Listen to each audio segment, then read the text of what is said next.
strikes over the Ukrainian capital of Kyiv as the U.S. embassy there has shut down over fears of significant air attack by Russia. This latest escalation coming just days after President Biden gave the green light for Ukraine to start using longer-range, American-made and supplied missiles so they can strike almost 200 miles inside Russia. Fox News senior correspondent Benjamin Hall has the details from London. Hey, Benjamin.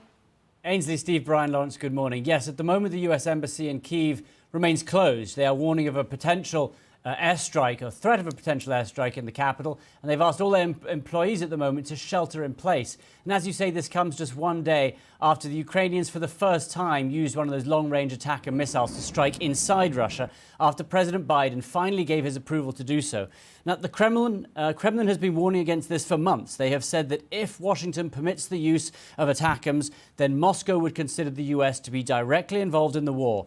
Russia also announced a new nuclear doctrine yesterday in response to this, saying that because of U.S. participation in strikes into Russia, that it would allow for a Russian nuclear response. Now, the Ukrainians have argued that using these ATACMS gives them significant influence in the war. It will allow them to hit air bases, arms depots, resupply lines, and push back Russian forces who are making advances at the moment. But for now, they're only allowed to use them in the Kursk region, where Ukraine continues to hold Russian land. The other side to this decision is political. President Trump has talked about a peace deal and doing it very quickly. And all eyes right now are 2 months from now, when President Trump will take office. Trey Yingst is currently inside Ukraine. He's with President Zelensky, and he asked him about this yesterday. Are you hopeful that President-elect Trump will be able to influence Putin to end the war? It will be not simple, but I think if to use all the issues what the United States has, yes, he can, because he is much more stronger than Putin. He's stronger. United States is stronger. So great work by Trey at the moment inside Ukraine, but also we are seeing Ukraine and Russia really trying to position themselves ahead of a potential peace deal. Both sides now escalating in various ways.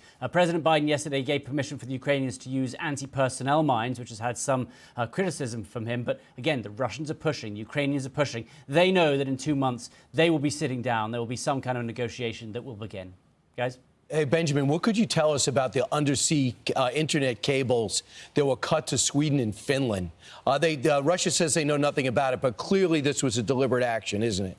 That's right, and Germany has said that this was sabotage. All the fingers point towards Russia. These are critical undersea cables that bring all the internet in there, and they're very hard to cut. We know that Russian ships have been in the area, and so the feeling is right now they've gone down. Now, luckily, Finland has other capabilities to get their internet, so they're not cut off, but it reminds you just how much power is under the sea, how many wires are under the sea, and how easy it can be for the Russians to go in, cut those off, and basically bring to the knees countries if they want to. But the Russians have cables too, don't they?